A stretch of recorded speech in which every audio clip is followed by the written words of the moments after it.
Welcome to Learn Commerce PU online classes.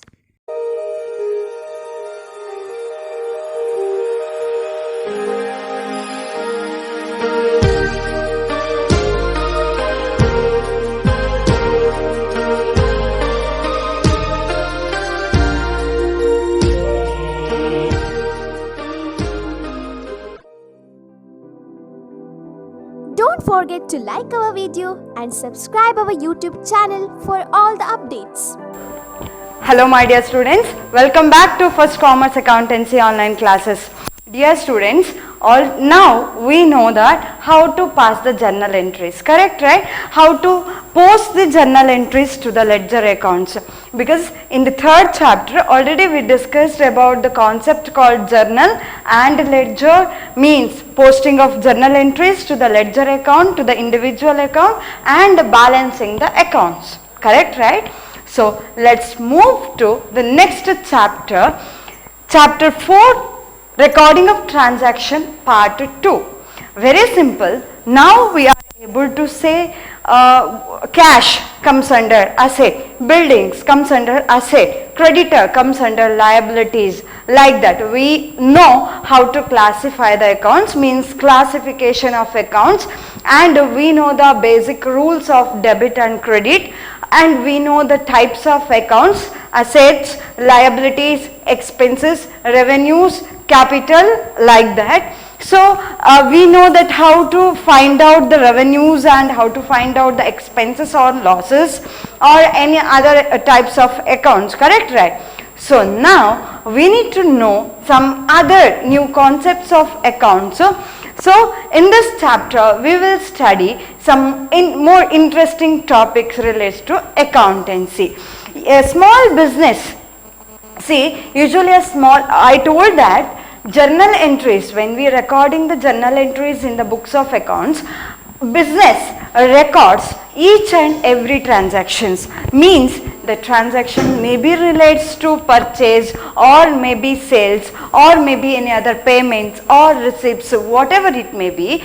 Business records, means accountant records each and every transaction on chronological order in the books of accounts. That is also for the business records for the first time in the books, in the business records all the transaction for the first time in the book called journal, correct, right? Later, that to know the net result of each individual account, we need to post those transactions, means we need to post those accounts to the concerned individual account. Say for example, all cash transactions recorded in cash book, all purchases were recorded in purchase book, and all receipts under purchase all written under purchase return or sales return, like that. Okay, so here we will study the concepts relates to the subsidiary books. Subsidiary books in the sense are special journals like cash book, purchase book, or sales book, purchase return book, sales return book, bills payable book, bills receivable book, like that. So say for example, a small business transactions may be record or may be able to record all transactions relates to their business activities, but as a business expands, the number of transactions increases. Say for example, in a day more than 50 or more than 100 transactions may takes place in an organization. For such organization, it is difficult to maintain a journal book, correct, right? Number of pages are required to record the day-to-day transaction. If the business concern business is running in a large scale, number of transactions are more. For such a business organization, it is difficult to maintain journal. Okay, so for quick and efficient and accurate recording of business transactions, journal is subdivided in these journals may be subdivided into special journal for quick, accurate purpose, accurate as well as efficient recording of transactions. Business organization divides divide these journals into special journals. Okay, so many of the business transactions are recorded in these special journals, means they can be easily recorded in the special journals. Means, say for example, special a cash book is a example for special journal. So in cash book, we can record all the transactions related to cash transactions. Say for example, cash sale, cash purchase, cash paid to Ram, cash received from Lakshman, or cash received from XYZ, like that. We can record all the transaction, or else paid cash to stationery. Okay, so many business organizations have to pay the amount for many expenses. So we can record all such transaction in one particular book, that is cash book. That cash book is also called as what? Special journal. So special journals are or special journals meant for recording all the transactions of similar nature. Say for example, purchase book also comes under special journal. What type of transactions can be recorded under purchase book? We can record all credit purchase. Okay, say for example, all cash transactions are recorded in cash book. Then where we can record credit transactions? That is a big question, right? Yes, to record credit transactions, we can maintain one more book called purchase book or sales book. Okay, so all credit purchases are recorded in one book, all credit sales are recorded in another book. That is why these special journals are also called as day books or subsidiary books. These all are also called as what? Day books or subsidiary books. So some transactions, you should know, some transactions cannot be recorded in any special journals, and that transactions are recorded in a journal called journal proper. Though, say for some transactions cannot be recorded. Say for example, purchase of fixed assets or any other items we cannot record under the subsidiary books. Those transactions are recorded in a journal. That type journal is called as journal proper. And in this chapter, we will study the important subsidiary books. They are, one is cash book, another one is purchase book, another one is sales book, the fourth one is purchase return, fifth one is sales return, sixth one is journal proper. Okay, so let's discuss the first one, that is what? Cash book. Okay, very simple. This may come for 6 mark. Okay, very important in the viewpoint of exam. So cash book is a book in which transactions related to, means all transactions relating to cash receipts and cash payments are recorded. All transactions relates to cash receipts and cash payments. You know that two bases of accounting, that is what? Cash basis and accrual basis. Okay, so cash basis means what? There we can record only the cash transaction. Okay, when we, at the time of receiving cash as well as at the time of payment of cash, immediately we need to record in the book called cash book. So it means any organization is maintaining cash book, then no need to record such transaction in the journals. So cash related transactions are not recorded in a journal. No need to record again and again in journal and all. This type of book, if the organization is maintaining a cash book, then no need to record the cash transaction again in journal. Getting my point? So this is what? Cash book, and it starts with the cash or bank balance. This cash book starts with cash or bank balance. Say for example, opening a balance, cash in your hand, rupees 50,000. So with that amount, that account starts on, okay. So it starts with cash or bank balance, and the beginning of accounting period means usually this cash accounts prepared on monthly basis, on complete month, January 1st till January 30, we will record, means organization need to record all the transaction of that particular month.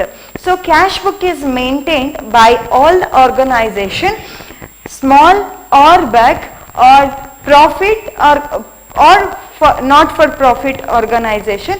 They can maintain cash book instead of recording each and every transaction, that is cash transaction, in journal. So it is also called as original book of entry. We know that journal, actually initially journal is called as original book of entry, correct, right? In here cash book is also called as original book of entry, mainly because it serves the purpose of journal and as well as ledger. Ledger means cash book. Say for example, in case of journal, we will, when we posting the journal entries to the individual accounts, we need to prepare cash. Cash book is their cash book is called as what? Ledger, correct, right? Here that ledger itself is called as what? Original book of entry. So for that reason it is called as original book of entry, because it serves the purpose of both journal and ledger. So book of original entry. So here when cash book is maintained, already I told that when cash book is maintained by the organization, again no need to prepare a journal or no need to record in the journal, and no separate account for cash or bank is to be, bank is required in the ledger. So in cash book we can say under cash book we can classify this cash book into two accounts, that is what simple cash book and double column cash book. Single column cash book, double column cash book, and again one more cash book is there, petty cash book. Later we will discuss about that concept. Now first one, single column cash book, or it is also called as simple column cash book. Here this is also T format account. See, we need to divide this equal division. Date, instead of write particulars, we should write receipts here. Receipts, LF, amount, and again credit side, date, payments, LF, amount. Okay, LF means you know ledger folio, and we should write debit and credit. Clear? Debit and credit, heading simple column cash book, or it is also called as what? Single column cash book. The thing is, here only one amount column is maintained and maintained in both sides, means debit and credit side. Then where we can maintain two amount column. Double column cash book, we need to maintain two amount column, that is one column for cash, another one is bank. Later we will discuss about that concept. Now first one is what? Single column cash book, total 8 column. First one is date, to record the transaction date. Then receipts, all receipts we should record under debit side. All receipts, receipts means what? Revenues for the organization. Always we should think in the viewpoint of business, not from the viewpoint of owner. So what are the say any revenues arrived to the organization, then we should record under debit side of cash book. And the thing is only cash transaction. Say for example, purchased goods of rupees 5,000 from Ram, then can we record that transaction in this cash book? When person name comes, then it is not at all called as cash transaction. You know that, right? So say for example, purchased goods for cash, then we can record that transaction in this book. Goods sold rupees 10,000 for cash, can we record this transaction in this book? Yes, two sales. And we know that the prefixes, about the prefixes, credit side we should use the word by, by, correct, right? And to record the debit aspect of a transaction, we should use the word to. You know this, correct, right? So to and by. Say for example, opening balance always we should record under receipt side, and the next and here we should know the balancing of account also. Okay, so all the receipts are recorded in this side and all the payments are recorded in this side. All the payments credit side, all the receipts debit side, like that. Okay, so this is a format. So copy this: date, receipts, LF, amount, date, payments, LF, amount. I told that cash book, simple cash book and double column cash book. See the double column, simple cash book means only one amount column is maintained on both sides. That is what debit side one amount column, credit side one amount column. But in case of double column cash book, there are two column of amount on each side of the cash book. See, this is a format of double column cash book. Double column cash book, and we must write credit and debit on both sides, debit aspect and credit aspect, debit side and credit side. To record credit means to record all the payments under credit side, we should record all the receipts under debit side. That is same as what a simple column cash book. The changes is, say nowadays banking transactions are means businessman generally allows bank means generally opens, say for example, many transaction takes place through payment of checks or direct transfer of amount from one account to another account, correct, right? So all transactions are very large in numbers, because even small business organizations also, in a small organization also there may be chance of more than 10 or more than 50 transactions. Okay, say there are two column of amount on each side of the cash book, because a bank do not, say usually when for example a businessman generally opens a current account, current, not a savings account. A businessman can open a current account. So the thing is, bank, say for the deposit, say we will receive some amount as interest from the bank for our deposits, because we opened savings bank accounts. Okay, for that bank will charge some interest for that interest is based on our deposit. So an entrepreneur also can open a different account that is called as current account. But the deposits or the savings of the current account does not generate any income to the business person or the business entrepreneur. But for that, for the deposit of the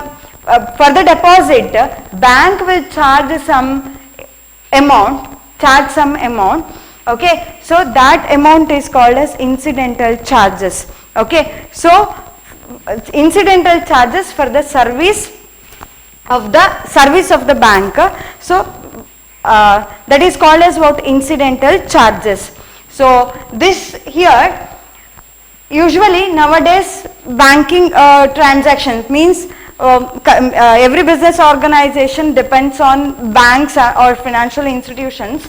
Say for example, receipt of check, okay, RAM paid check to XYZ company, or cash goods sold by the XYZ company and received a check, or else payment of salary paid by check, rent paid by check, like that. So such transactions we cannot record in simple cash book. So for that reason we need to maintain that such transactions are, we cannot consider such transactions are credit transactions, because we immediately organization paying or receiving amount that is not on credit basis, but they are not receiving cash or they are not paying cash. Instead of cash they are paying a check. So in such cases we can record that type of transactions under bank column. Getting my point? So rest all are same as simple column cash book. Only say for example sold goods for cash, that is recorded in two sales under cash column, but sold goods and paid and received check, sold goods and received check, that transaction amount is recorded in this bank column. Okay, and same way purchased goods for cash, that transaction, that amount is recorded in this cash column, and purchased goods and paid check, that transaction amount is recorded in this bank column. And even paid for stationery and paid check, that amount is recorded in this bank column. Paid wages, just paid wages, there is not mention about any check or cash, then we should consider that transaction as cash transaction, and we should record that transaction amount in this cash column. That is about what? Simple column cash book and double column cash book. And one more cash book is there, that is what? Petty cash book. Petty means what? Very small. So to record very small expenses, some organizations can prepare one more book, that is what called as petty cash book. Very simple and very interesting, that will be discussed in the next coming classes. And in the next class we will solve the illustration or the questions relates to simple column cash book. Thank you for watching this video.